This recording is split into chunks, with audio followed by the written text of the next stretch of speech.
masters in truth and loyalty. I said, whoa, light that fuse and run. I said, whoa, I am my father's son.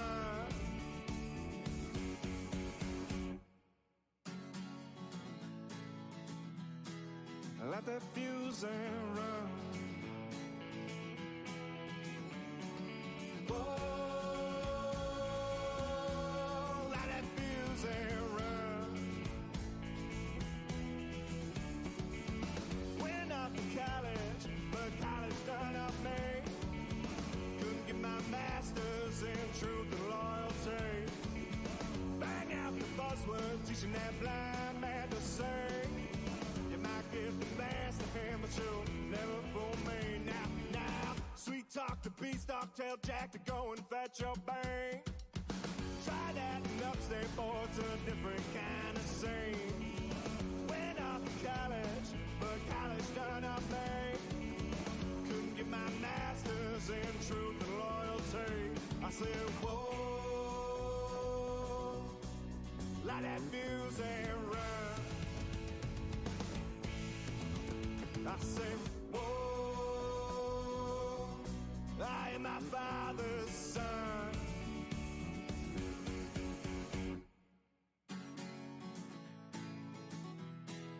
Light that fuse and run. Whoa, light that fuse and run. Whoa.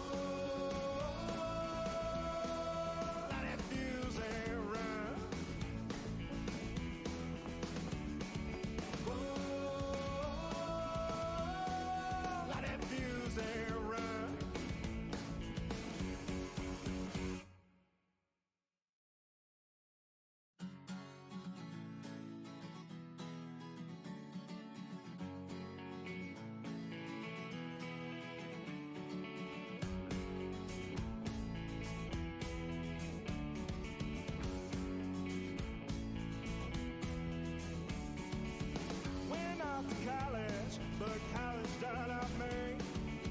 Couldn't get my master's in truth and loyalty. Bang out the buzzword, teaching that blind man to say, you might get the best of him, but you'll never fool me. Now, sweet talk to beanstalk, tell Jack to go and fetch your bank. Try that and upstate boy, it's a different kind of scene. Went off to college, but college done up me. Couldn't get my master's in truth and loyalty. I said, whoa, light that fuse and run. I said, whoa, I am my father's son.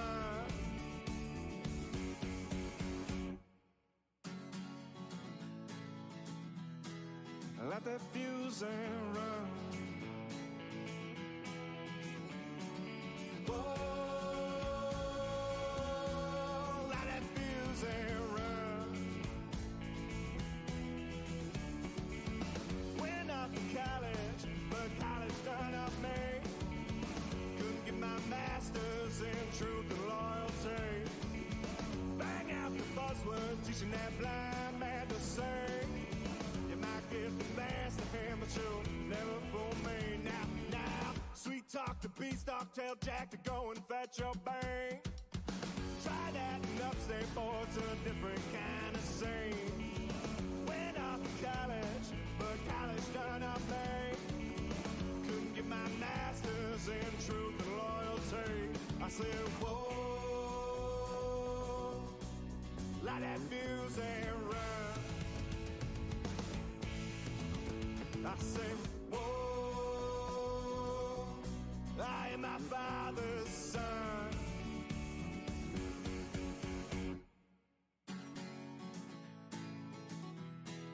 Light that fuse and run.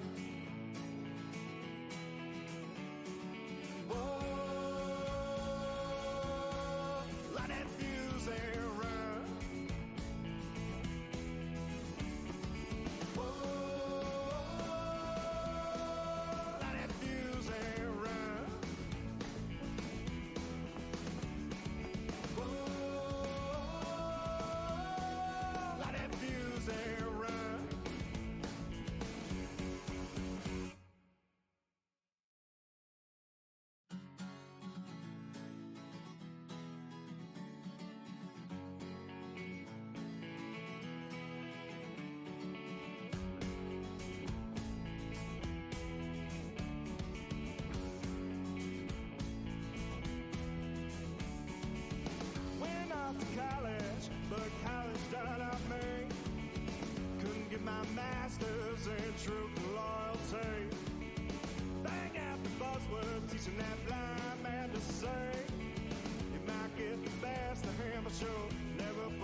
tell Jack to go and fetch your bank.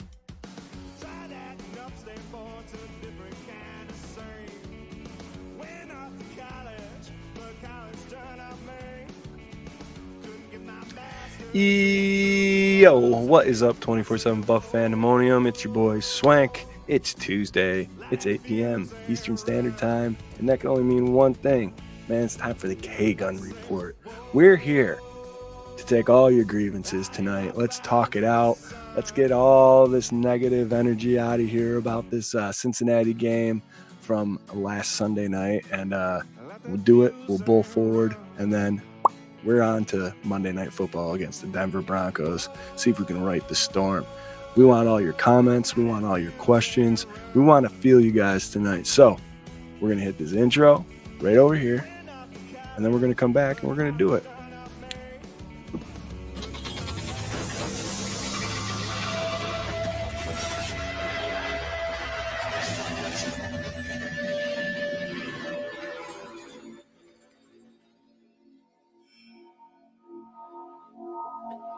Here we are, and here it is, kiddies. It's the K-Gun Report, Season 4, Episode 34.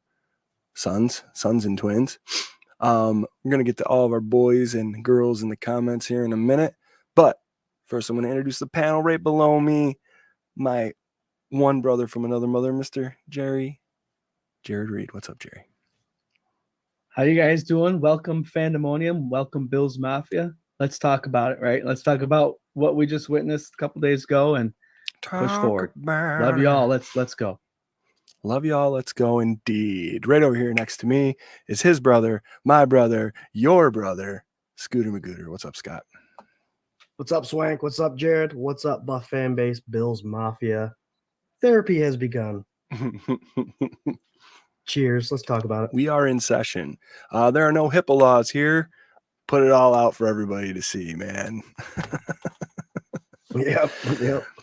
Yeah, we're going to get into that game. But first of all, I need to tell you that we are part of the amazing Buff Fan Base Network, which means we're sponsored by 26 Shirts. Go to 26shirts.com and buy everything, man. They got a shirt for a charity. Goes right here, local, Western New York area, benefits a family that needs it, man. A person, a dude, a guy, a girl, a kid. Who knows, man? Spend your whole paycheck.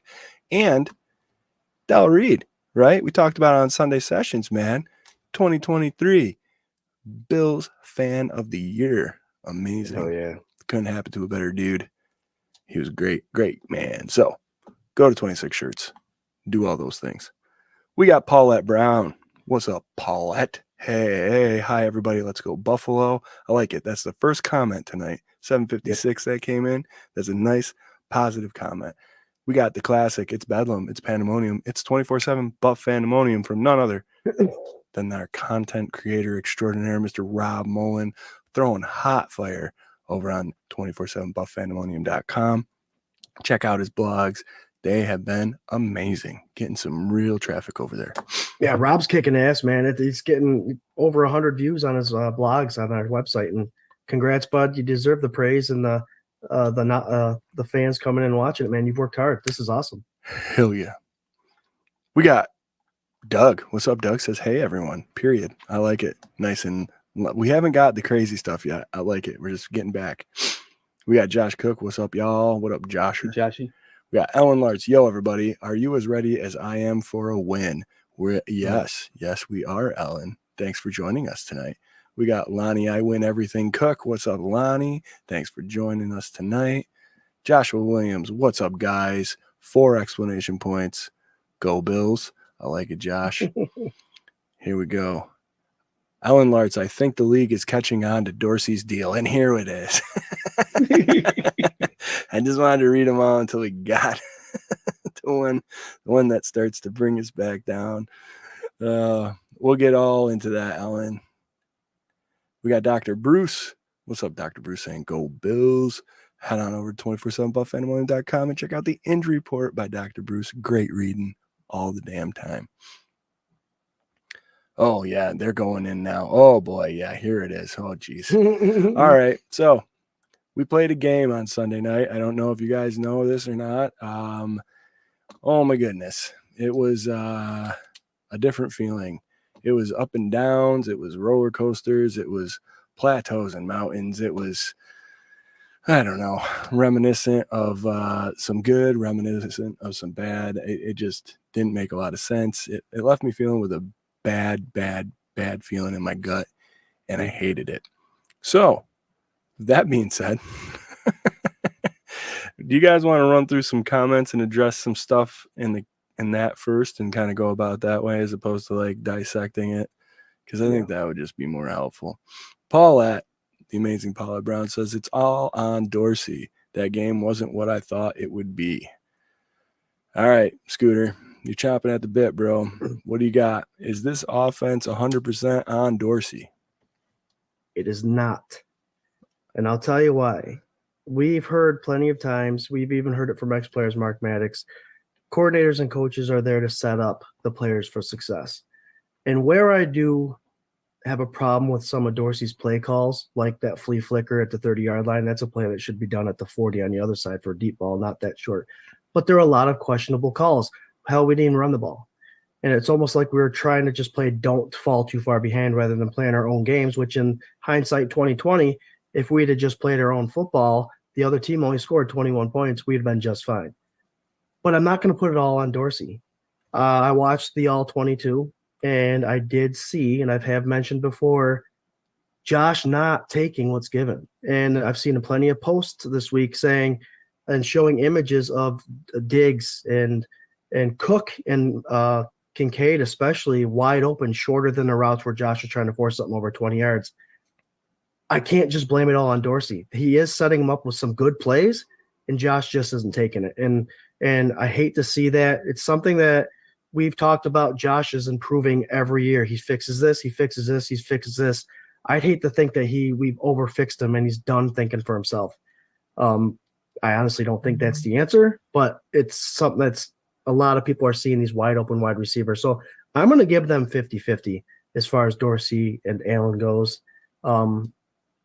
And I'll just leave it at that. But you watched the all 22 and there was a lot behind. A lot of comments saying Burrow, even Brady, the good quarterbacks, Mahomes, 10 out of 10 times they would drop it off to one of those guys for a 20, 30-yard gain instead of trying to be hero and throwing the ball 50 yards downfield. So that has to be fixed, and it's on both of them. All right.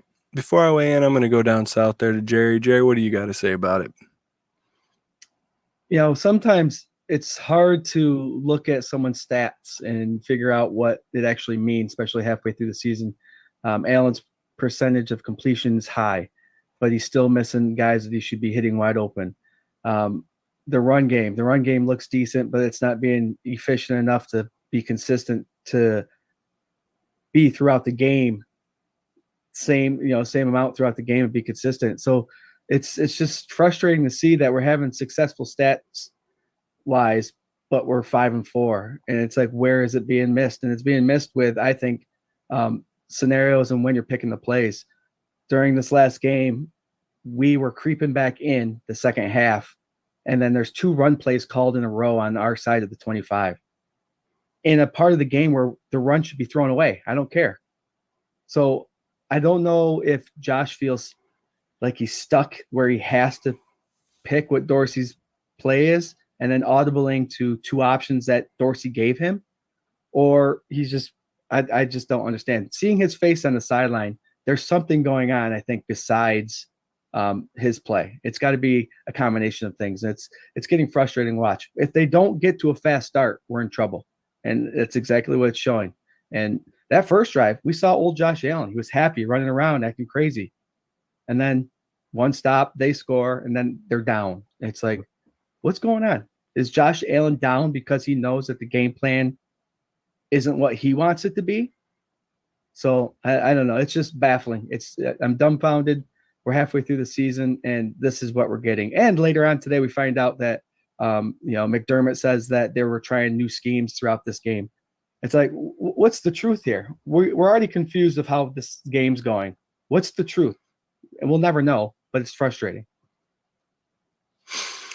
Yeah, I mean, so to me, like, what you're going for with your answer, what Scott said, that last comment that you made about that press conference where McDermott is kind of taking this on his shoulders, saying like we wanted to try some different things.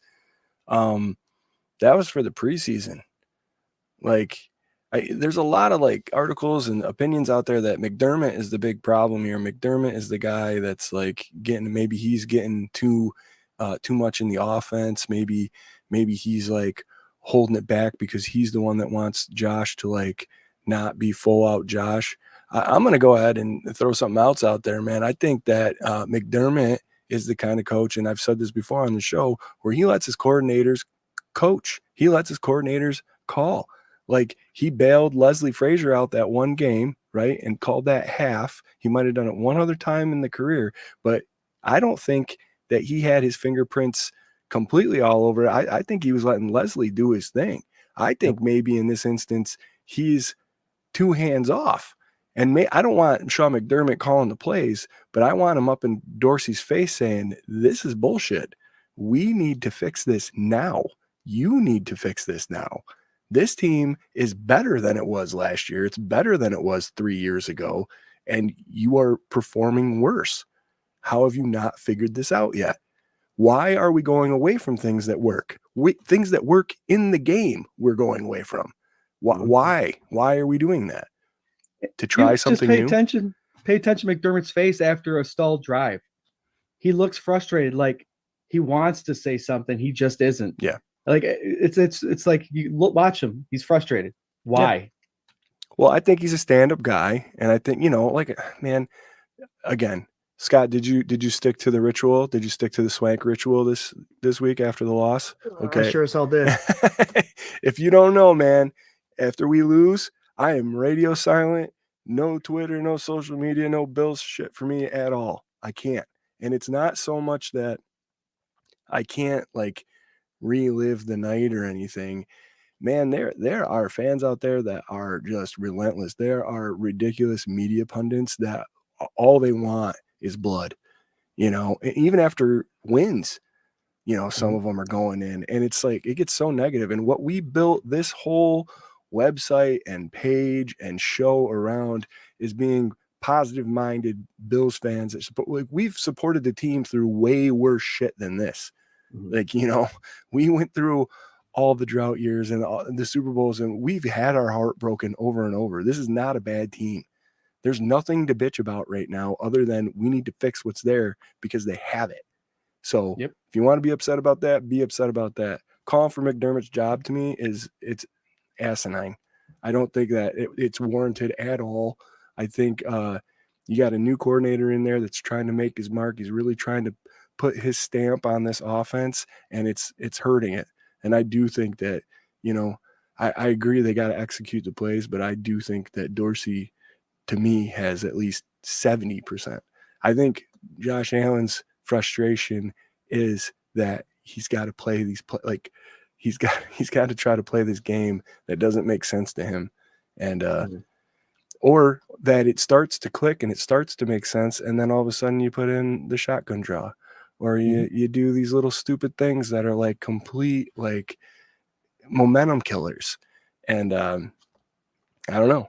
Maybe that's why he's trying to stretch the field and throw that ball deep to Gabe, because maybe he doesn't know when the next chance he's going to get an opportunity to do that. Maybe that's why all those dudes are standing wide open. And part of the thing about living and dying with Josh Allen is he's going to do that hero shit. He's going to do it every once in a while. And I think right now he's grasping at straws. Yeah, go ahead. Got a question for both. And I saw this question. I had to think about it. And I am 100% on board. So you know my answer before I ask you guys. Yeah. You think Packers fans, would they go through what they went with Brett Favre, knowing that he won a Super Bowl and he was MVP and a Hall of Famer? Do you think they would go ahead and say, I would do that all over again? Uh-huh. Okay. Yeah, heartbeat. I had that same thought today, Scott. If we're comparing Josh Allen to Brett Favre, Brett Favre's numbers are worse than Josh Allen when it comes to pass touchdowns and pass interception ratio. They're worse. You got to take in consideration, Bills fans, that Josh Allen for the longest time was 98% of this offense. When you keep throwing stats up there from 2018 to now that he's leading in turnovers, All right, he has 90 turnovers, but he has 500 touchdowns. Yeah. I'll take 4 touchdowns every game for 1 turnover. Mind you, how many of those you got to take into consideration? How many times did those turnovers turn into points for the other team? How many times did that long interception that he threw was on 3rd and long at the 20-yard line? Now they're getting the ball at the 20-yard line on the other side, just as good as a punt. How many times, right? Then take these good quarterbacks. They might not have the same amount of interceptions, but isn't 3 and out just as good as a turnover sometimes? If our defense stops, okay, Dak Prescott was 3 and out 16 times last game, just hypothetically speaking. That's the same as 16 interceptions, in my opinion, just field position. So keep throwing those numbers out, NFL. Show us how Josh Allen is leading the league in turnovers. But also, you got to remember that his winning record shows a lot, and the amount of touchdowns he gets passing and rushing is crazy. So I get what you're saying. I don't want him to throw picks, by the way. Neither do I. But I'm not saying do that. I was telling my wife and I were talking about it earlier. Do you remember that there was a time in his sophomore year where he hadn't thrown a pick in the red zone? He hadn't thrown a pick for X amount of games. There was this crazy span of time when he was just starting to get good where he wasn't throwing picks at all. Mm-hmm. And then he had a game, and he had a game where he had a bad game. And then it seems like since then he's gotten more confident. So he's gotten a little looser. And, again, it's that live and die. It's that gunslinger mentality. You're going to get the touchdowns, you're going to get the interceptions. That's his style of play. And I don't know, it just, as far as field position and as good as a punt and stuff like that, I get it. There's just so much meat on the bone. This team's so much better than that. Just so much better than that. And I don't understand it. The best offensive line, the best tight end group, the best wide receiver group, probably. If not the best, the second best, probably the best. The best running back and running back tandem now. It just, I don't know. It doesn't make sense. And to me, it's if you have all those pieces there, we weren't Dorsey fans either. You guys all know that, man. But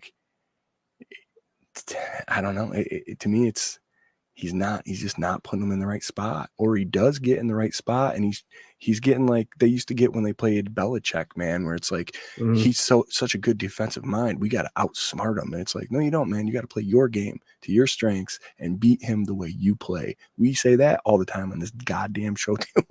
Play your game the way you are. The problem is, the coach himself said 2 weeks ago they don't have an offensive identity yet, and it's halfway through this season. And then he says, we're trying out some different stuff. We don't want to do the stuff that works. We want to try out some other stuff. And to me, that's all covering for Ken Dorsey. 100%. They do have an identity. Ask Rob Mullen. They don't use it. Yeah. Personnel 11. That's their identity. Use it. Yeah. And we've seen them be effective with it. No team has yet haven't had an answer for this 11 personnel. They straight up haven't. And we've seen the games where they utilize it most of the game and they score 30-plus points. No team has an answer yet. You don't try to figure out, we're going to completely change our offense and see what works, just to see just in case these teams figure it out. Yeah. They haven't. Because not only is our 11 personnel, we have a good offense that runs around it, the talent around it, like you just mentioned, Swank, the numbers don't prove that we have top 5 wide receiver core, a top running back room, because we're not using it. Yeah. We have the ability to be able to have that top offense, and it's just not being utilized yet, and they're trying to sample with other things. We're at the point now where you just need to run with what works. Well, I'll tell you, man, Gabe Davis, if you're just looking at stats, he's having a great wide receiver 2 season. Stephon Diggs is having another career season. Josh Allen's putting up decent numbers. These are not the problems. We've seen how many times have we seen, yes, they can move the ball and they can get it, and you can have 400-yard games. That Miami game last year in the heat, you could throw it all over the field, but if you don't finish it out and punch it in and get some points, it's not happening. Mm-hmm. And I don't know what happened to that 4th and 3, anything 4th and 3 or 4th and 4 and under, they were going for it automatic. It wasn't even a question. That's confidence in your quarterback, in your team. I don't think they're not going for it on 4th down because they're not confident in Josh Allen. I think it's because they're not confident in the play call that's coming in from up top. I think that's it. Man, it pisses me off, man. It could be a snowball effect too. Him missing Yep. those short passes, as I mentioned before, not Sure. looking for those short passes. You're right. He may not know that he's getting another opportunity, so I'm throwing it deep now. Yeah. Real quick, Joey Hatch. Well, probably not real quick. Joey Hatch wants to touch on these refs and get that out there. He says, how do you get grounding by throwing the ball over your receiver's head, even if the commenter said that's not right, tipping the ball, blah, blah. Yeah. Brother Joey, you are right. The calls were infuriating, and I feel like a lot of the calls this year, and maybe not even specifically the Bills game, but definitely the Bills, it is a momentum killer again. It is a kick you while you're down kind of thing. It is just ridiculous. That face mask in the end zone on Gabe. I don't know. How many did we count in like the first half? In our messenger? Yeah, like ridiculousness. And then you get Burrow, who throws the ball away standing in the pocket near no receiver. Mm-hmm. And that's not into it. Just the taunting penalty right off the get. You going down and you score a touchdown. He points at a guy, and it's a taunting penalty. And you flip the whole thing. You could say the dude should know better. He's hurting his team. Blah blah blah. Call it the same. Mm-hmm. Why do you have these part-time doctors reffing a multi-billion-dollar it's insane to me that you have these weekenders controlling the outcome of games. Why? This is something that needs to be addressed. It really does, because we go a couple years back where Tyrod Taylor got sacked by Von Miller. Do you remember this? And he put out his hand to go pick him up. Von Miller grabbed him and let go of him or something like that. He did the fake. And they both laughed about it, and here comes the yellow flag. Mm-hmm. If you watch Josh Allen's thing in slow motion, he faked that guy out, and he pointed at him, and he wasn't giving him a peace sign. He was like, "Oh, gotcha." It was almost like a shock thing, yeah, and ran it in. Guys, when you think about the rules, it was a taunt. Okay, I'll give him that. But if you think about what would have happened if he just did the same exact thing again the next play, he'd have been kicked out of the game. Yeah. So that's when it needs to all come together and say, is this really that bad of a penalty where if he points at a guy and laughs twice, not touch him, not throw a punch, not take off a helmet and hit another guy with it, point and laugh, and you're going to eject him from the game? Hey, that didn't that happen recently? Last week against the Bills, but they didn't want to put the punter out of kicker. Was it the kicker or the punter? The punter, I think. Punter, I think. Yeah, they didn't want him out the game. You could tell. They didn't want him out the game because it would alter the rest of the game not having a punter, right? So now what you did is you took a Bills team that marched down and scored a touchdown and answered on a Bengals touchdown off the opening get, and you took a confident Josh Allen who was having fun, ran it in, pointed at a dude, and you put it in his head that if he messes up and he lets his emotions get in the way like that, if he does something that comes natural to him one more time, he's gone. That is over 3.5 quarters worth of play where this dude has to worry about every little action and move and thing he does after, during, before a play, so he doesn't draw another one of those flags. Just to put that in perspective, if Tim Settle sacked Burrow again, slammed him to the ground for that roughing the passer, just like roughing the passer in general. If you do 3-5 roughing the passers, that's not taunting. You don't get warned for that. That's just a 15-yard penalty. Mm-hmm. So slamming somebody to the ground, you won't be kicked out for, but pointing at somebody, you will. Yeah. No, they're protecting the quarterbacks, man. What do you mean? Yeah. and I hate to add points to the board that aren't there.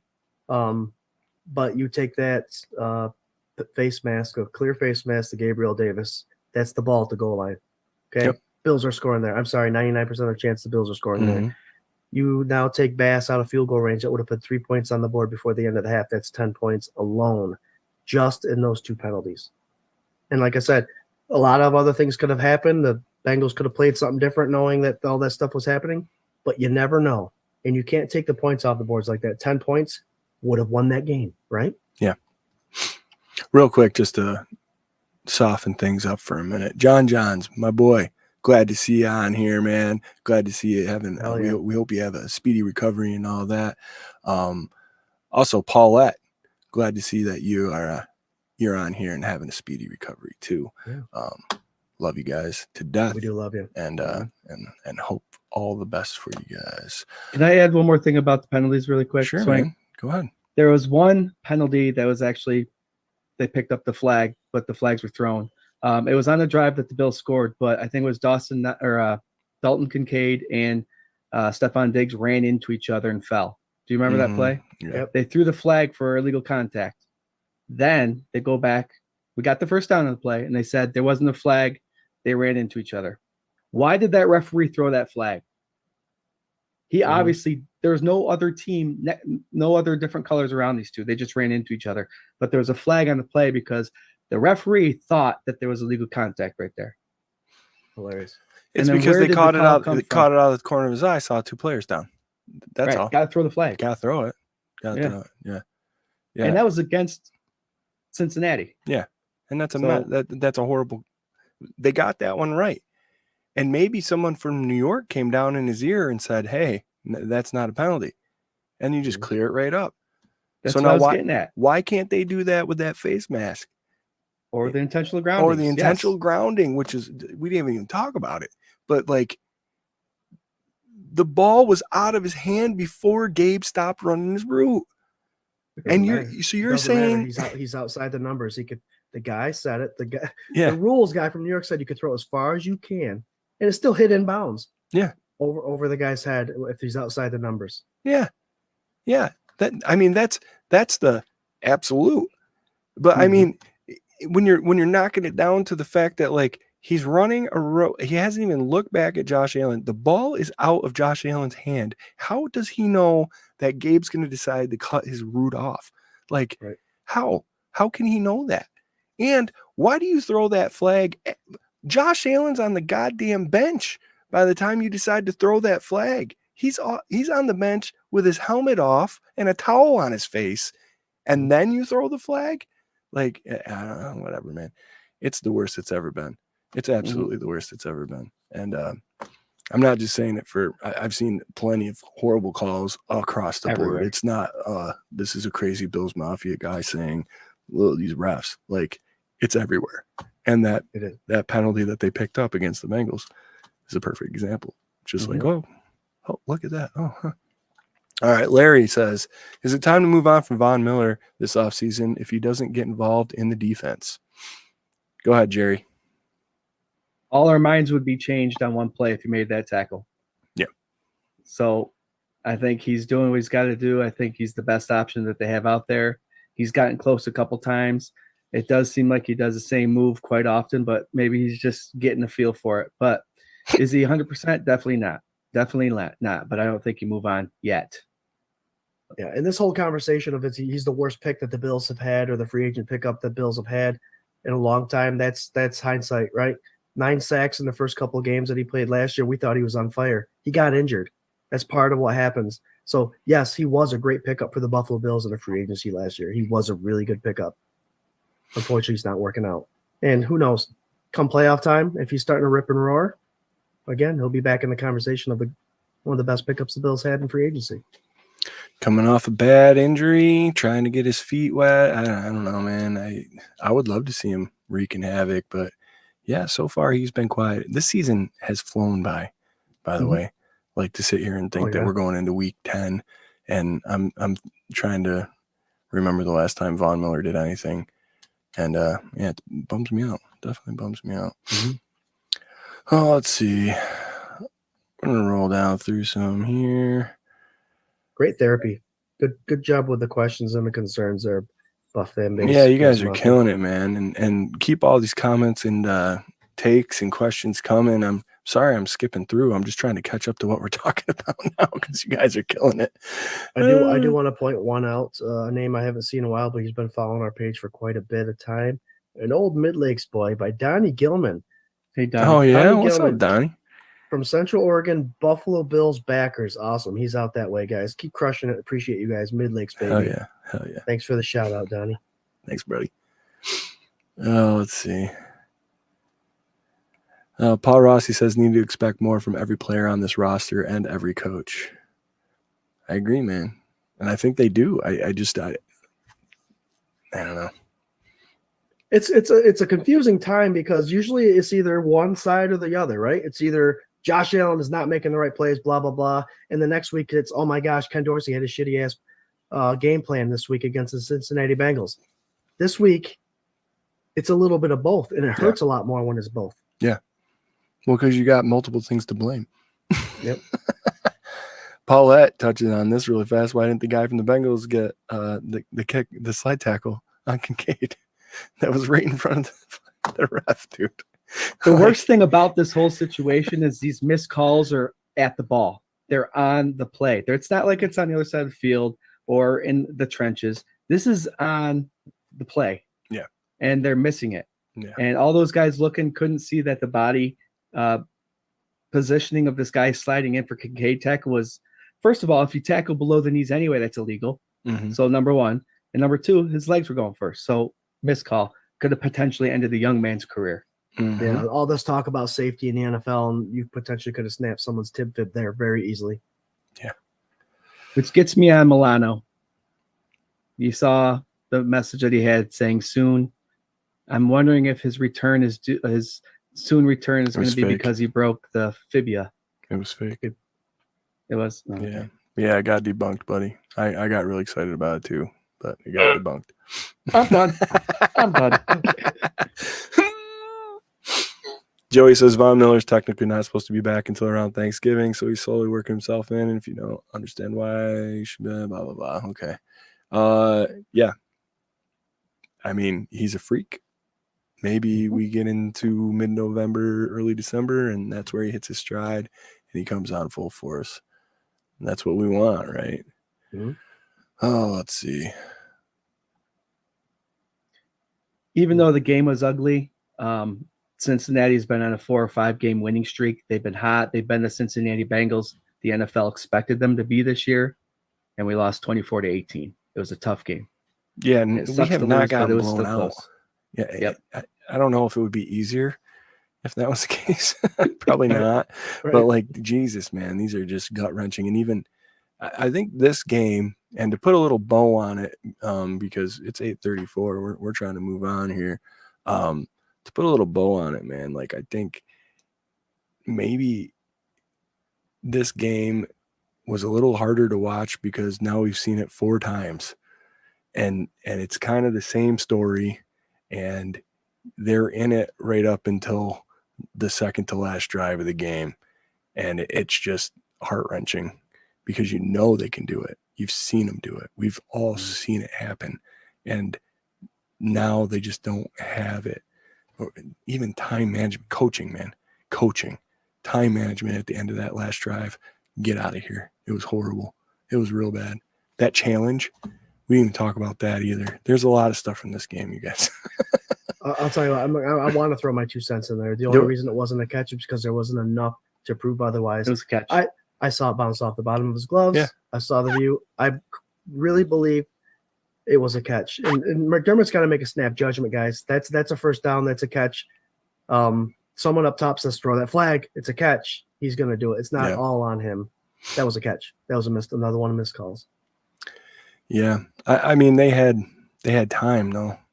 You know, they had time for him to review it. I think there was an injury during that, too. And they still threw it. And whatever. I mean, he is historically horrible with challenges anyway. Yep. So, let's see. Rob says 5-4 means we have a 46% chance to back into the playoffs with KC, Philly, Dallas, and an LAC down the stretch. Yeah. Everybody in the AFC East lost this weekend. So put your hat on that. Nothing changed for us in that respect.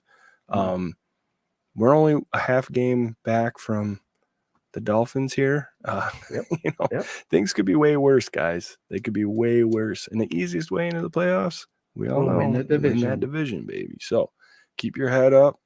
let's roll on. We got an AFC opponent coming up this Monday. One of our own is going to be there live on field, right next to Sal Capaccio, rubbing his bald head, man. It's going to be amazing. I'll be warming up with Joshy.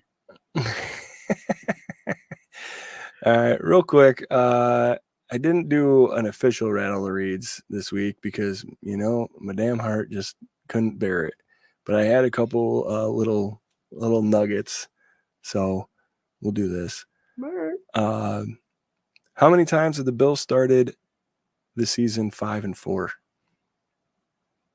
Got a In their guess? history? In the history of the Buffalo Bills.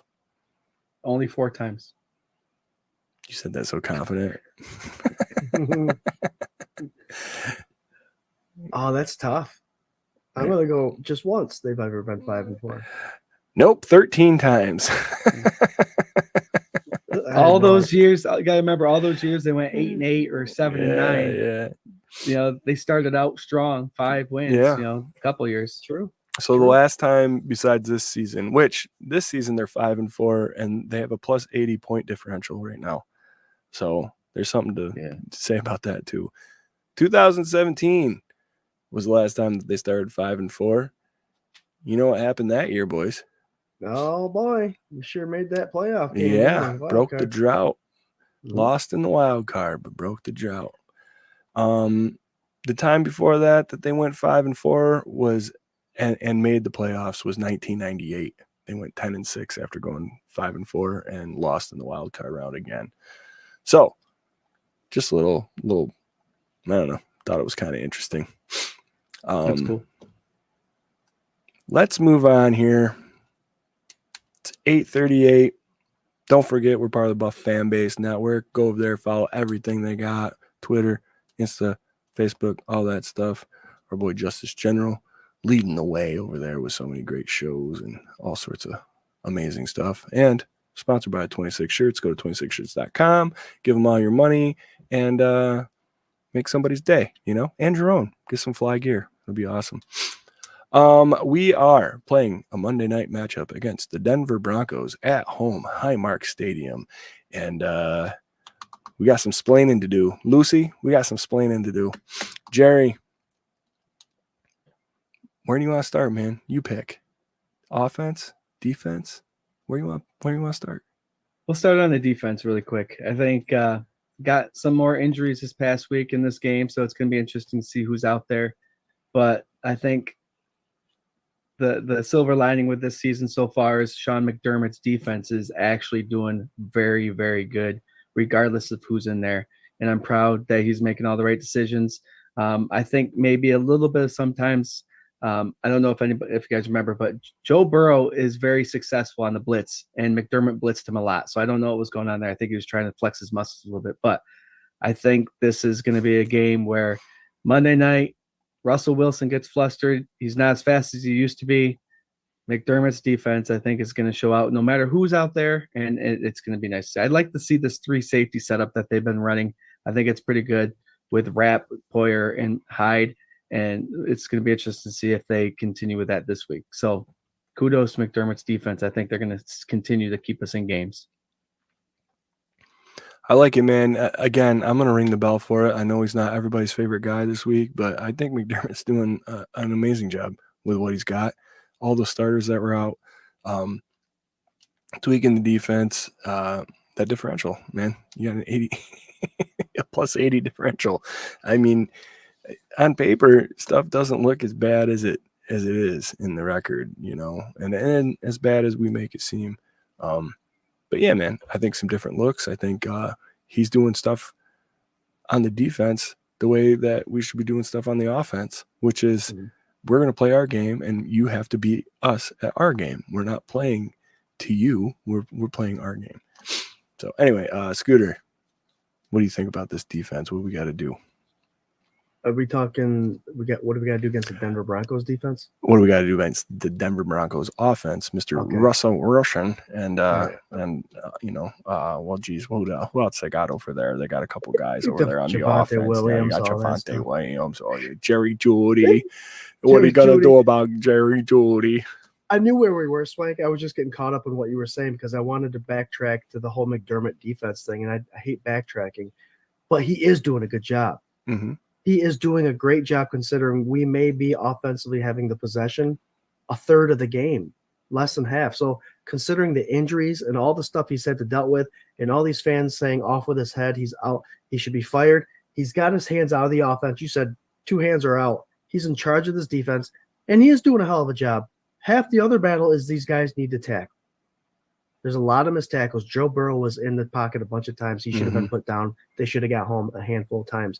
I think it's the same situation. I don't think McDermott changes much with his defensive game plan for the Denver Broncos. They have big wide receivers, and they have a running back that can catch the ball in the backfield. Higgins, Chase, Mixon, same kind of look, and a quarterback that can make things happen every once in a while. The players just need to get home.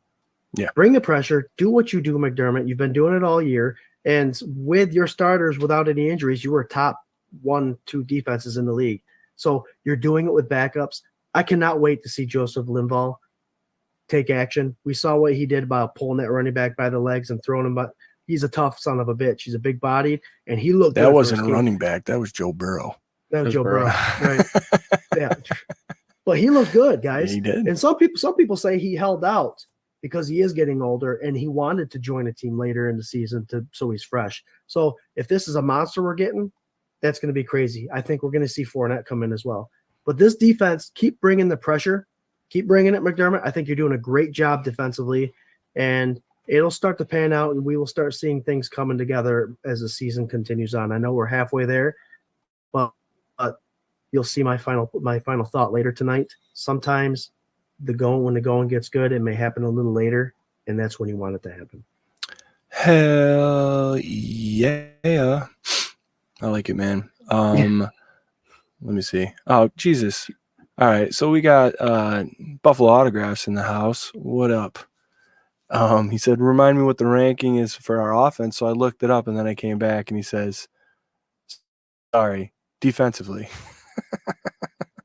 I'm like, man, come on, man. Oh, man. Our offense, from what I see here, is ranked 6th. So I don't know where the 17th is coming from, if that's defense or whatever. But what's up, Brian? How you doing, brother? What's up, Brian? Ellen Reed says, question for you, man. Reason for inconsistency. Oh, she's going back a little bit. Not lack of talent. How can a team be so great one game and then act like they have never played before? I know it happens on occasion, but the Bills are notorious for inconsistency. ... That's a nod to you, Jarrod. Why? I think we kind of hit on these throughout the early part of the game. Do you want to take it, Scott? I'll take it. Elle is someone that it's my wife, by the way, everyone that's listening and watching. Oh yeah. She's very interested in this game now. And I want to say it's because of Josh Allen, but she actually watches other games with me, which is pretty awesome. I love you, Elle. But the inconsistencies I think we're seeing in just the coordination, the offensive defensive coordinators. I think we got rid of Leslie Frazier as someone that we've mentioned before. McDermott totally let him do what he wanted to do. And then we've had an offensive situation with Ken Dorsey, who he's letting him do whatever he wants to do. And I think he is a great quarterback coach. This is only his second year as an offensive coordinator. And he's got all these weapons. Sometimes when you get everything you want and you got it all together, you don't know which one to use. And so I think the play calls and not knowing how to be able to use them in an efficient way is becoming an issue. So I would say that would be the inconsistency. The defense would be more consistent if the offense was more consistent. Mm-hmm. I mean, I think it was brought up earlier. The defense has been bailing the offense out and giving it opportunities, and this it's an anomaly. The offense should be just bombing scores and and making these games completely out of reach for their opponents. This is, Dorsey should do. He should sit back and say, I have all the talent in the world on this offense. I'm not going to look at personnel. I'm just going to run what play should be we should run during this scenario, and just go. Yeah, there you go. Oh, let me see. Ellen. Yes, we kind of did. Your question was perfect. Don't worry. It's amazing. Thank you so much. And Scott answered it beautifully. That's what he does. She sets him up. He knocks him down. Yeah, I think it might be. Is it you texting with your wife's phone right now? Like you're like, that was my question. My own that was question. I texted her that question. Ask this. No. I misread it at first because I thought it was Ellen Lartz. And that's why I read it the way I did. And then I was just like, oh, this is Al, dude. I'm going to throw it over to Scott.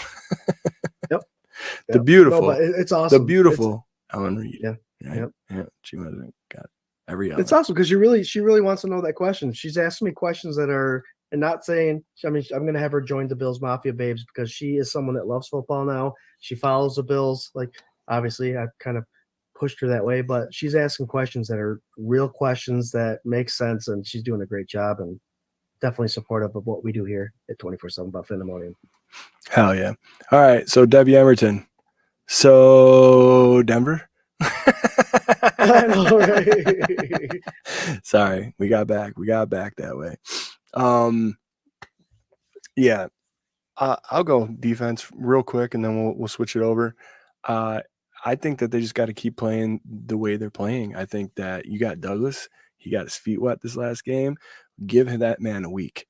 Give that man a week to come in and be the 18th ranked cornerback in the league and give you a little something on that one side. And I think you're going to see his snaps increase. I think Jerry Jeudy's going to have a harder time this week. The wide receivers for the Denver Broncos are going to have a harder time this week than the wide receivers for the Bengals did. And I don't think that you can look at statistically at this game and say that Jamar Chase had a Jamar Chase game.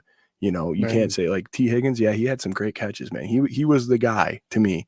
If you're going to look at their wide receiving core, Boyd had one catch, one big catch. Like, this is a ragtag secondary that's been taped together and just worked well as a unit together. And they are being as productive as they can to hold that team to the points that they did while committing 2 turnovers is insane. So I'm proud of it. And I think that they're going to come out and they're going to keep doing the scrappy kind of plays and the scrappy type of play that they've been doing all season long and continuing to give Josh Allen in the offense and Ken Dorsey opportunities to put these games away. And, it's going to be more of the same. Mm-hmm. So switching sides of the ball, and Scooter, I'm going to rock it right to you first. What do we got to do, man? Ken Dorsey, Josh Allen, Stephon Diggs, man, James Cook. What are we doing? What do we need to do Monday? What do you want to see from your seats on your date night Monday night? I want to see a bunch of people going deep and Josh Allen throwing it to the running back or the tight end crowd coming across the middle. I just want to see Josh be Josh and kind of that would tell me that a lot is taken off his shoulder. I don't want to see him back up and just looking down the field. I want him to sit in a pocket and like just dink and dunk. Bro, your shoulder's killing you. It's evident. We know it. Take a couple plays off and throw it to your running back and tight end. But I do want to see none of those ridiculous calls. I will add in that delayed draw was effective, Swank, this week. Once they took away that wide receiver come in motion, left that wide open side of the field wide open, and Cook was able to establish a run to the outside on that. Good changeup. Awesome. But I would like to see more people involved.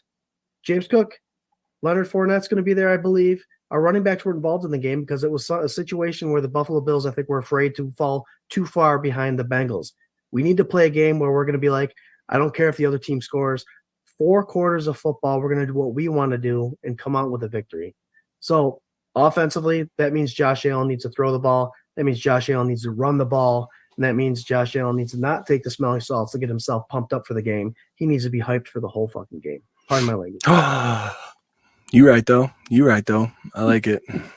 I would go ahead and argue that the reason that he's not is that he's trapped in a system that he doesn't believe in fully because it hasn't worked thus far. Yep. Jerry, what are your thoughts on this offense? What do we got to do going in this game Monday night? The safeties and the linebackers are the key players for this defense. They're the ones leading the way for tackles, interceptions. So I think if we could take away the middle of the field with, Kincaid, if hopefully he's going to be able to go 100%. And I think we're in trouble with tight ends. So I don't know if you guys saw that, but we brought up two other guys to the practice squad. But I think if we establish dominance in the secondary, then we'll be able to run the ball efficiently. And I'm hoping to see that. I'm hoping to see James Cook. I'm going the other way. I'm hoping to see James Cook get the ball a little bit more with straightforward dives and drives and sweeps to get him the ball and get going. And again, they rely an awful lot on those linebackers to make the plays. So I think the game plan's got to be is to attack them. Go right to their best spots. Yeah. I mean, you got to get Jimbo the ball in space, don't you? Jesus, you got him a little room on the outside, and look what he did. You know, the couple carries that he had that were like successful, like that's what it was. And that stupid draw play did work one time. Did you see that, Scott? One time that stupid play worked, and now he'll probably go to it 15 times this week. Well, like I said, they brought the wide receiver out of that spot. He gave it to him. Yeah. James Cook bounced it to the outside. It was successful. So he learned a little bit, but it took him 12 games. Yeah. Yeah. Well, hey, we're learning. That's what I mean. You give Cook the ball quickly. None of this Josh Allen run into him and hand it off to him. Mm-hmm. Pitch it to him, sweep it to him, dive quick so he can get the ball in his hands and can read that offensive line. And I think, like I said, they can control that offensive line, get to that second level, and Cook could have a day. Yeah. I'll tell you who did have a day, man. My boy Kincaid. Even with that fumble, to me, that's his one rookie mistake in 9 games. And Jesus, he's flipping upside down, and you got the ball punched out of him. You know, it was a hell of a catch and a hell of a run, and he's going to be real good for a long time for the Buffalo Bills. So, I think you see him learn from that, and I think you see him be a staple again this week. If you want to get Josh Allen comfortable, you sew Beasley's name patch on the back of Kincaid's jersey, and he is third in kin beads, man. Like, let the dude just feel comfortable doing that. That offense worked. You know, like you got Diggs still getting open, still getting almost 100 yards a game, still scoring touchdowns because he is Stephon Diggs. You got to start getting some of these other dudes to put it in, man. I mean, Gabe, I saw, I don't know how many tweets today about separation. Separation. Gabe Davis, less than 2 yards of separation on average when the league average is over 2.5 yards. And it's, you gotta have wide receivers that can get open. We talk about that screenshot with Cook and Diggs and whoever wide open, and he's trying to force it into Gabe. Wow. I don't know, man. Maybe the first read is like, man, if I see somebody open or if I think somebody's open, I'm going to try to fit it in there too, you know. I don't know. I just want to see them spread it out and do things that they were doing in the Bucs game. In like the first 2 or 3 quarters of the Bucs game. Like, do that and keep your foot on the gas and do it the whole time. That's McDermott's whole identity anyway. That's who he's been ever since he came to the Bills and started coaching. Put your foot on the gas. There's, do it. Win the game confidently.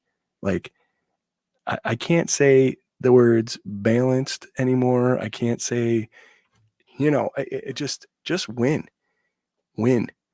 Spread them out. Let Josh play the way he plays and win. And that's it. That's it. And you can utilize the run once you're up by 2 or 3 scores. Most definitely. Yeah. Yep. We have the running backs to do it, not just Cook. Here's an interesting stat, guys, for you guys that are in Swank. You said utilize more of your weapons. Dalton Kincaid has 45 targets. He's caught 40 of them. Just so you guys out there that don't know, that's amazing. 5 non-catches, not drops, not tip passes, just out of the 45 attempts, he's caught 40 of them. Khalil Shakir has 19 attempts. He's caught 18 of them. Yeah. Shakir's playing out of his mind right now. Right. And I'm going to back up Gabe Davis here, guys. He may not create the separation, but the toe drag swag, the going up and catch the balls, we've all seen it. What he makes up in lack of that separation, he benefits and succeeds in the 50-50 balls. That's just the way it is. You see a lot of these great wide receivers out there that are good at 50-50 balls. They don't have the separation that you're looking at. They don't have that 2.5-yard separation. So you got to take one with the other. If he's not creating the separation, he's definitely going up and grabbing those balls when he's putting the opportunity. He could have caught that touchdown pass, but he was face masked. Mm-hmm. He had a hand on it. So it's for those people that are reaching out saying wide receiver number 2 needs to be addressed. He's the wide receiver number 2. Trust me. He's not creating a separation, but he's coming down with the balls that he has to. Don't forget to throw in Stephon Diggs in there. I think he's got 90 targets and 73 catches. So he's going crazy too. The quick stat look up by Jarrod Reed right there. Jarrod, it's 97 targets, 70 receptions. So you're off a little bit. There you go. I saw that like there's 3 Buffalo Bills receivers in the top week. 10 for catch percentage. All right, guys, let's do it. We're going to go bold prediction all the way around the circle, and we're going to start with Mr. Jarrod Reed. What's your bold prediction for this week's game against the Denver Broncos? I wrote down 2 words, and these been the last couple weeks. There it is. And there it is. Next. Bold prediction, the Bills win. All right, so now what's your bold prediction? That's it. The Bills have to win. They have to pull something together. Okay, so bold prediction is I'll go back to Cook. James Cook has an efficient day with over 5 yards of carry. Debbie agrees with you. Bold, we win. There you go. I love it. But 5 yards of carry is good too. Yep.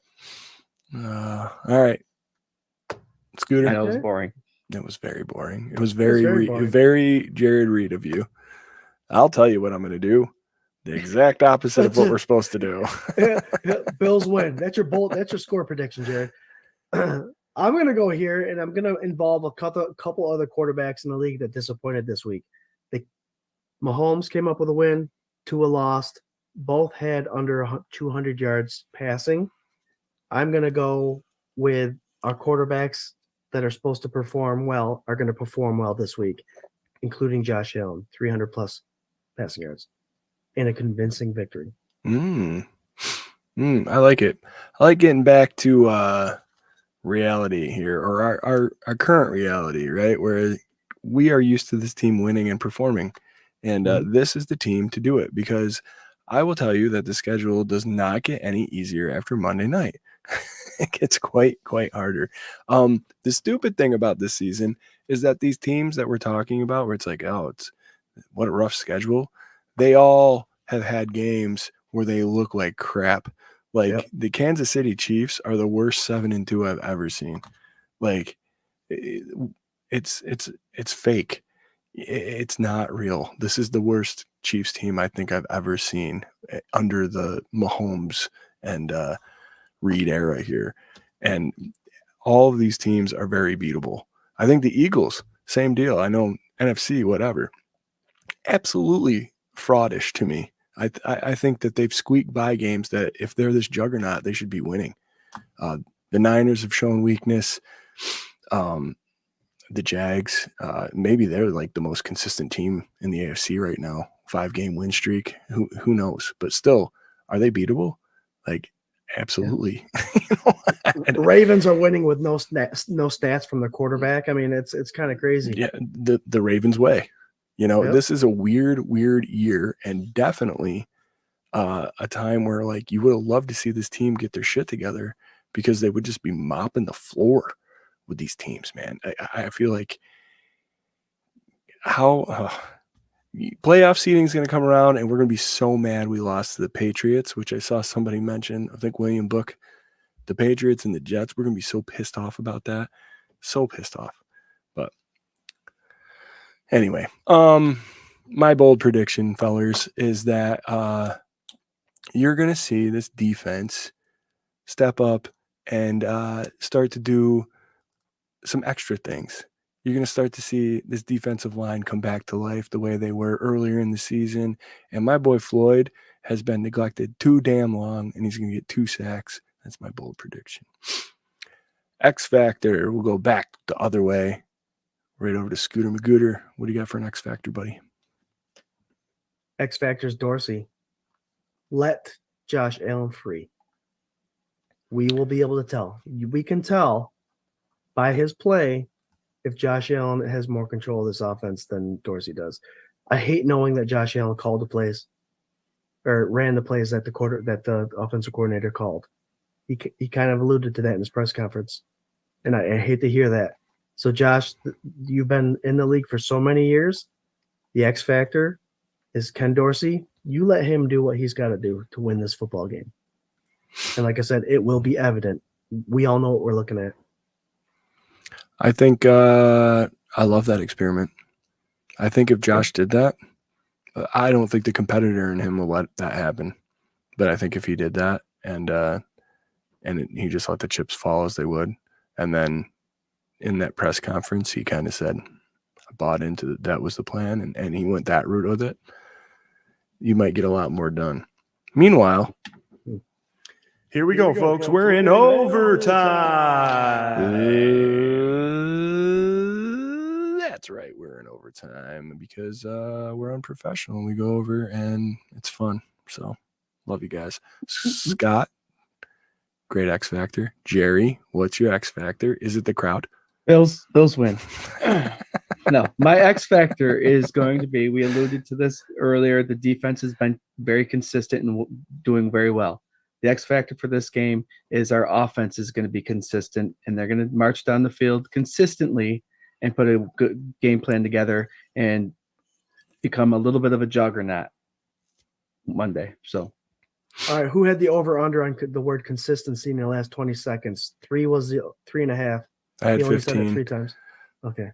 and if like Scott said, if the Bills are trying new things right now in the middle of the season, have Allen call all the plays. Hell, do it up. There you go. Love it. Love that idea. Love it. My X Factor is none other than JA17, his damn self. Be composed under center, do your thing, take your time. I'd like to see a mistake-free game. I'd like to see him on the sideline hyping up his teammates. I'd like to see just him take control of this offense and do the things that he has done in the past. It's there. Maybe that's the thing that's the most heartbreaking about this. I don't know. I've been trying to figure that out. Like, it's there. It's all there. The team is there. He is there. We always have a shot when he's under center. So, I think Josh throwing a solid game, doing his thing, leading a team of men to a solid victory against an AFC opponent. That's my X Factor. Score predictions. Let's go, Jerry boy.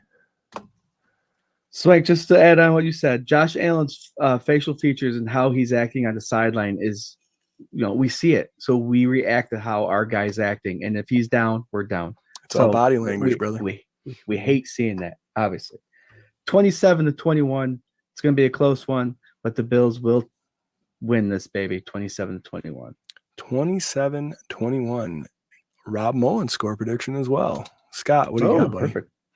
I've kept it close the last couple of weeks because I just felt it was that the Bills were there. I think we're at a point now, week 10, that we got a bye coming up in a couple of weeks.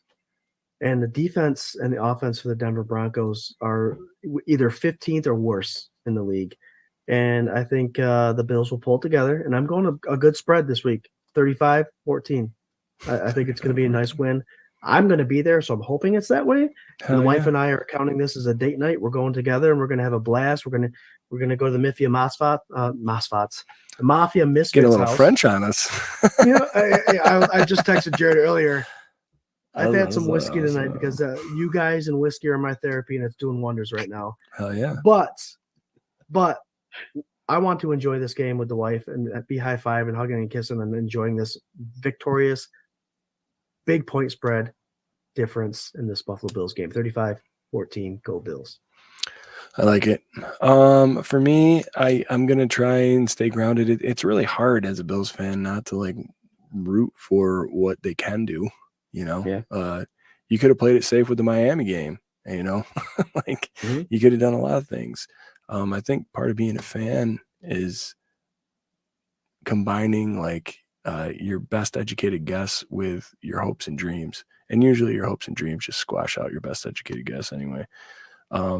But if you pick the Bills to win every game this season, you've been right 5 times. So that's pretty good, right? I'm going 6 times, and I'm going to say the Bills are going to win 28-10. 28-10.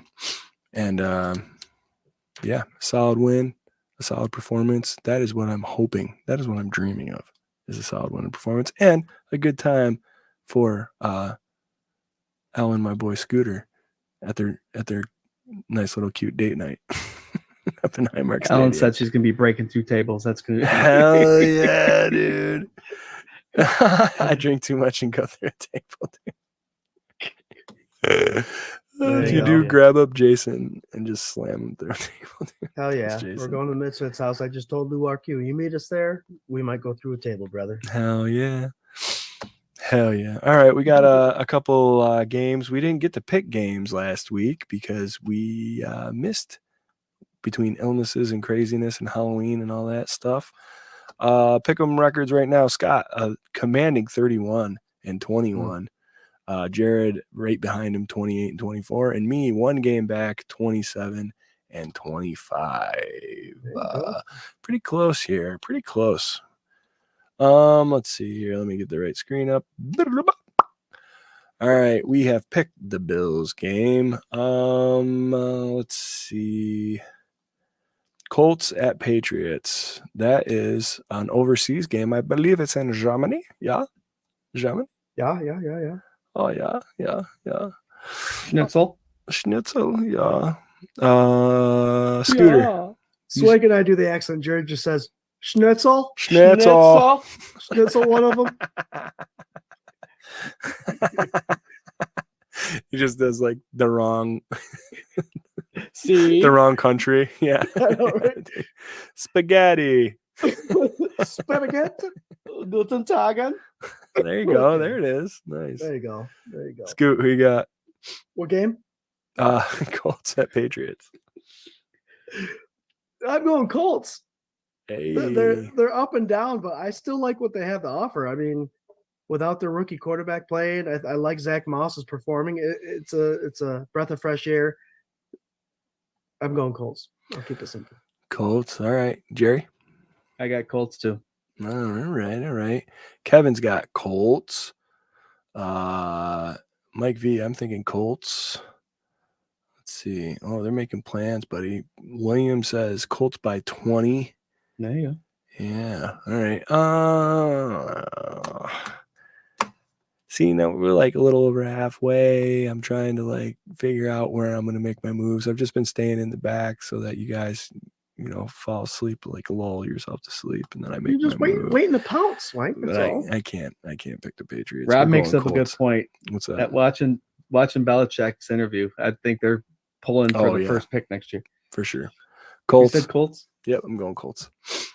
All right, let's see here. Jets at Raiders. That's a Sunday night football game, everybody. That is your Sunday night football is Jets at Raiders. Prime time, baby. Jerry? Yeah, I'm gonna go with the Jets. I think. Yeah, let's just go straight for the Jets. They're gonna make it tough. It's like one of those things where you sit back and you go on FanDuel and you pick your 13 games that you think they're gonna win, and everybody loses just because you picked them. That's how the Jets. They're gonna be a thorn in the ass all year long. They're gonna be lingering there. They're a dangerous team, and I think they're just gonna beat the Raiders. Lingering. That is a great way to describe the Jets. I'll go ahead and take this one, and I'll leave Scooter for the cleanup here. I'm going to say Raiders, man. I had to start Zach Wilson in my Dynasty League last week because I am screwed at quarterback, and Taylor Lawrence was on a bye. And I just threw up in my mouth a little bit. It was horrible. But what do you got, Scooter? I'm going Raiders as well. I like what Coach Pierce has got going on there, and the players. After the game that they won, they're all smoking cigars. A lot of them have a lot to say about their previous head coach. Mm-hmm. They're more relaxed now. I think they have the talent to be a really good AFC West football team, and they were just held back. So let the win start rolling in for the Raiders. Let the good times roll, Yep. Miami's on a bye this week? Is that what's going on? Yep. All right. Let's see. AFC. Texans at Bengals. That's the one I wanted. Texans at Bengals. I saw a really great stat where CJ Stroud has thrown. Is Eric still in the comments? He's throwing more touchdowns. More touchdowns than Pickens.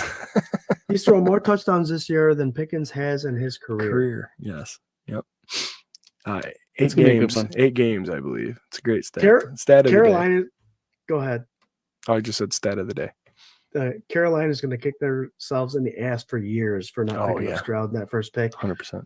Guys, he's going to be the real deal. Just to see his composure in his last game, his precise passing, and his understanding of this offense. Houston Texans have quickly become a very dangerous AFC football team, and they're going to be dangerous for a while. I'm going with Texans. I'm going to pick them the rest of the year. They're very dangerous, and Stroud has that confidence now. Very dangerous.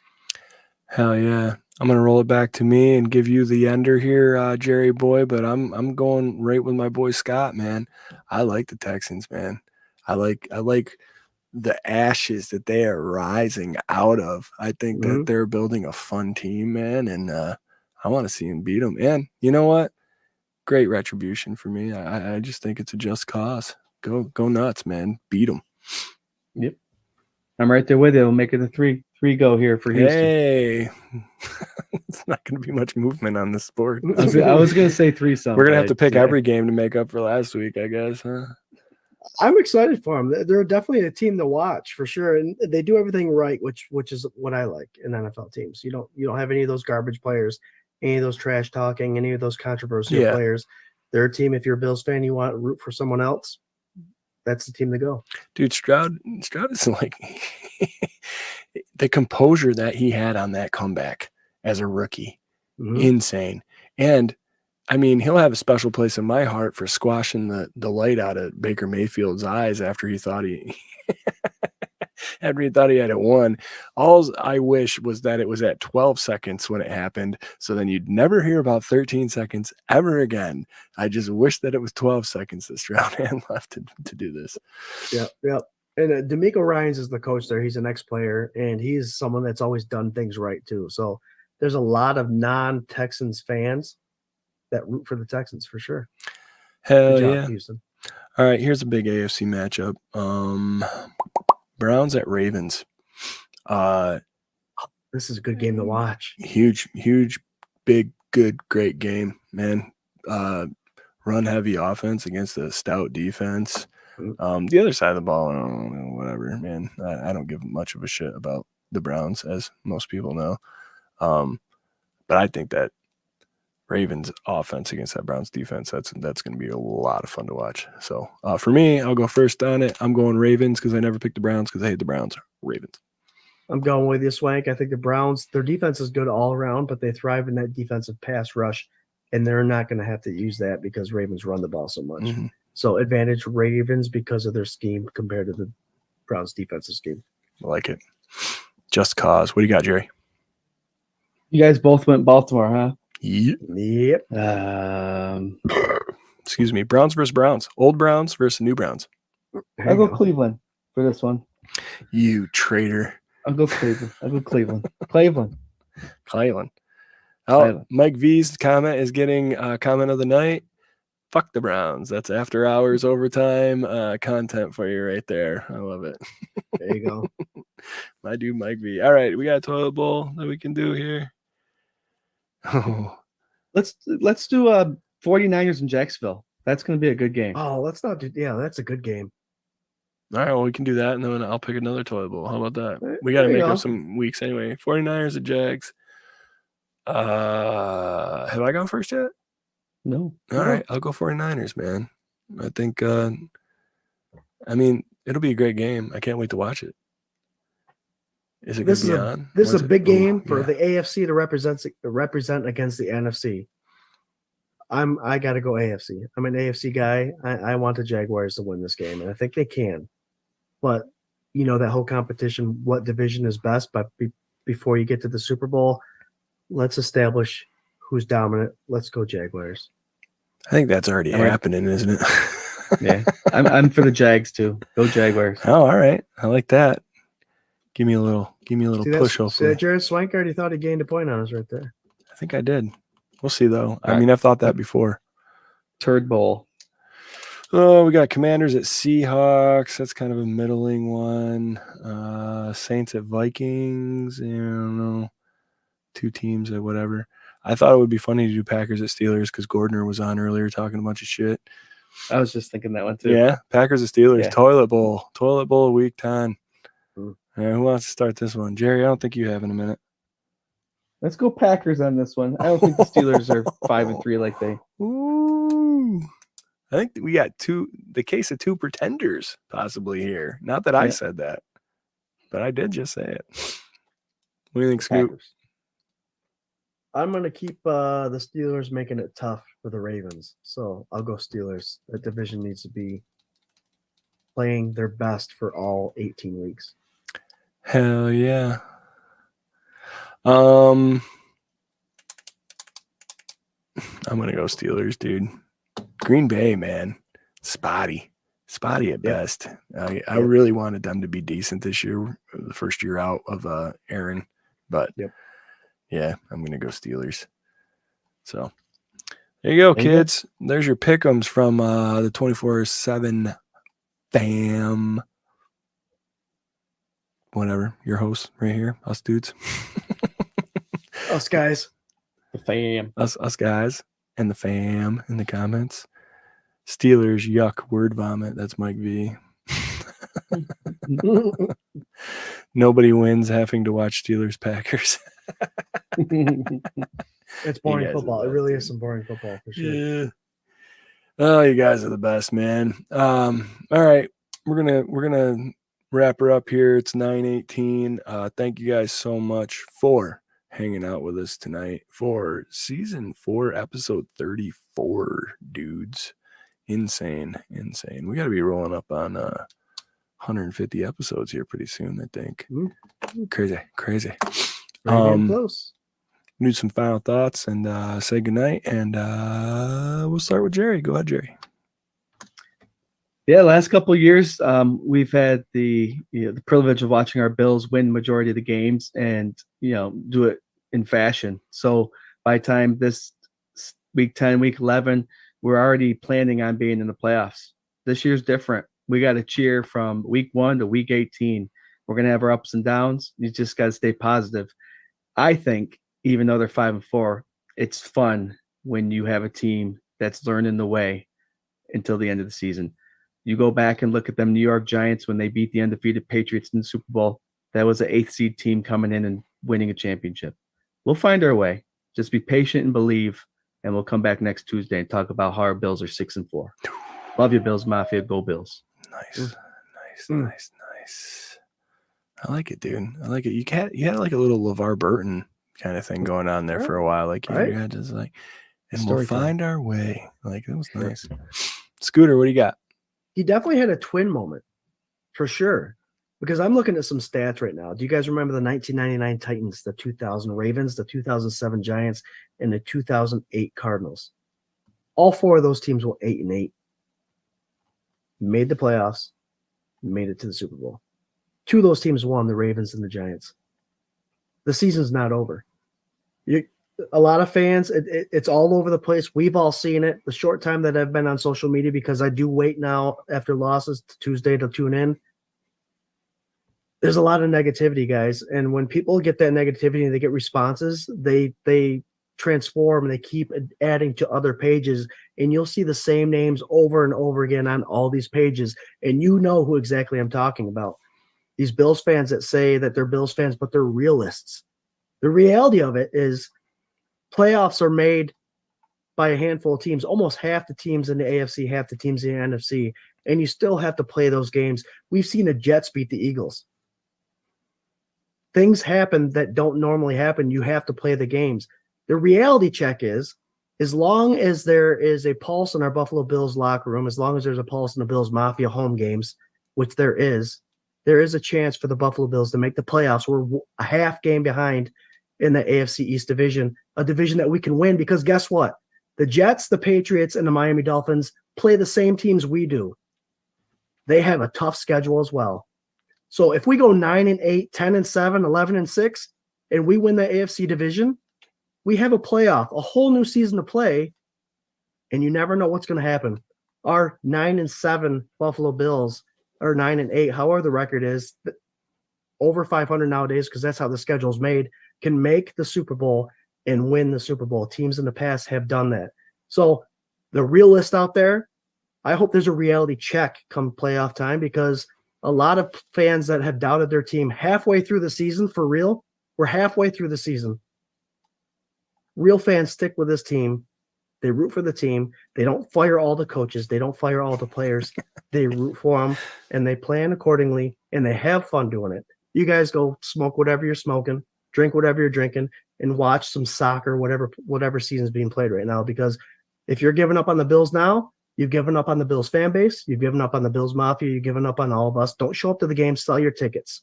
I'm going this Monday because our Bills are making the playoffs, and I'm going to watch them beat the Denver Broncos, and we're going to go 6-4. Go Bills. There you go. Name, I'm over the track. Yeah, I said it. What you need to do is get back. And that was Yeah, I Said It, brought to you by Scooter Magooter and 26 shirts. Nice, dude. I could run through a brick wall to that, man. That was pretty good. I should have put some music underneath it for you. Get a little Remember I the will on Titans kind TikTok. of shit going on. There you go. Yeah, man. Well said. Awesome job. You can't have everything all the time, you know? Like, we know that. It's a short memory, right? Like, the team has already forgotten about this last week, and they're moving forward, and they got a game plan going in for Monday night. So let's go with it, man. It's a bunch of millionaire professional football players that are saying none of this that happened before matters. We're going forward. We're trying to reach a goal, and they're dead set on reaching it. So I'm going to give him one more week of Dorsey figures his shit out. This is my mantra for this week. Dorsey figures it out. Josh gets on board. They do things together. And really what Dorsey needs to figure out to me is just let Josh be Josh. Let Josh be Josh. Let's get back to winning games, a winning mindset. Trust the process, all that jazz, right? Playoff caliber, whatever else you want to talk about. Mm-hmm. But the main point is this is our team, man.